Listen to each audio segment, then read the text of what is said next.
Hey guys, welcome back to my channel again, and here I am again with a new playlist of my new video tutorials about the C++. That is what the another type of the object oriented programming.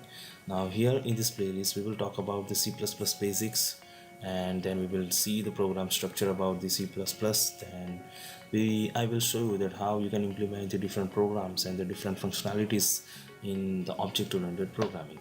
So before going for that, we will start with the C++ basics, that how it is different from the C language. That is what the one kind of the procedural language, and this is what the C++, which is the one kind of the object oriented programming language. So in this video we will see the procedural versus object oriented language. So what's there in the procedural language and what is there in the object oriented language, that how you can differentiate between these two things, that we will see in this current video.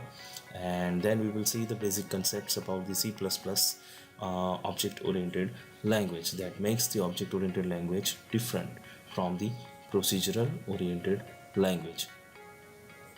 So first of all, let's take a look on the procedural oriented programming language. Now basically the procedural oriented programming language consists of writing the list of the instruction, that is known as the groups, so the computer can follow them. Now in our programming, these groups are known as the functions. Now how you can create the list of the instruction and how you can implement the functions, that basically depends from the flow charts. So you will have a one particular algorithm, then you can have different steps in the algorithm. Now based on these steps you will draw the flow charts from that algorithm, and looking at the flowchart you can write the instruction in your program, and that instructions may be grouped into the different list of the instruction, that is known as the functions. Now flowcharts define that how to organize these functions and how the action will flow during your program. Now which function you will go to the another function, from which function you will go to the different function. Now that depends on the flowcharts. So in the procedural oriented programming, functions get the more attention than the data which is being used by those functions. So the procedural oriented language concentrate more on the functions, not more on the data that is being used by those functions. Now the main question arises, that is what happens to those data and how they are affected in the procedural oriented programming language. To answer of this, next is the multifunction programming. Now inside the multifunction programming, what you will have the multiple functions in your single program. So you may have the function 1, function 2 and the function 3. Now each and every of these functions may contain their local data that is local to those functions only.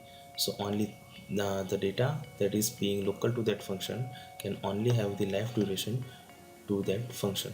So the function 2 cannot access the data from the function 1, function 1 cannot access data from the other two functions, and function 3 can also not access the data from the other two functions. But in our programming we can have the data which is being used by each and every of these functions, which is known as the global data, which is global to each and every function. So this data or the variables or the parameters that you declare as the global variables are shared between these functions. So each and every function will have access to this global data, so they can modify, they can read, they can update the values of this global data. Now when you have the multifunctions in your program, now what will be the problem when you are following the procedural oriented paradigm? Now what happened to the global data? The global data will become more vulnerable because it is shared by the different functions at the same time. So if a function change any value for this particular global data, that change will reflect to the other two functions also. So by the change from the single function, it will reflect the changes to the other two functions also. So your global data is more vulnerable if you have the multifunctions in your program. Then the second thing, that it doesn't model the real world problems well. The following of the multifunction programming in the procedural oriented paradigm, the real world problems cannot be solved very easily. It will be the more complex when you implement through the procedural oriented paradigm. Now in the large programs, you cannot identify that which data is being used by the which functions. That is what in multifunction programming, if you are creating the large programs, then deciding that which data is being used by the which functions is more crucial.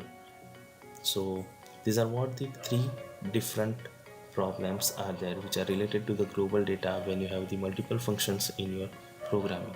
So this kind of some flaws are the motivating factor in the invention of the object oriented approach. So these are what the problems that we have faced when we follow the procedural oriented paradigm, and these are the factors which are useful in the invention of the object oriented approach. Now next, so now what's there in the object oriented paradigm? While the procedural oriented paradigm concentrates on the functions, here the object oriented paradigm concentrates on the data. So it treats the data as the critical element and it does not allow the free flow of the data in your program.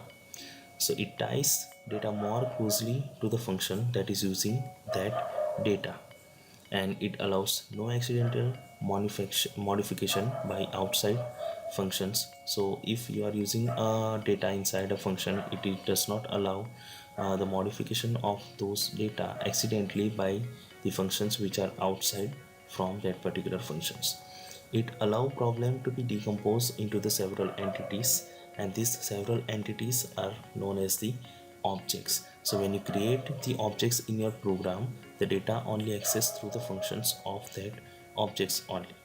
So it treats, so main logic behind the object oriented program paradigm is that it treats data as the critical element, so it more concentrate on the data which are connected to the objects, and the data which is connected to the objects are only accessed through the functions of the same object which contain those data. Now next is the features of the object oriented programming language, that from the concept we can clear that it concentrate on the data rather than the procedural. In the object oriented programming, the program is divided into the number of objects rather than the number of functions.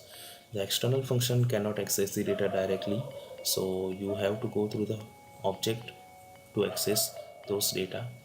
Object communication happen through the functions, that we will see in the concept that how the message passing happen between the objects. New data and the function can be easily added in the object oriented programming, and the object oriented programming follows the bottom up approach.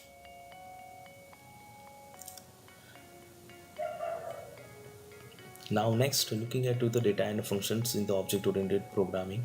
So we will see the concept of the object and classes later, but in the object oriented programming, let's say the object 1 is there which contains some data and functions, object B is there which contains some data and functions, object C is there which also contains some data and functions.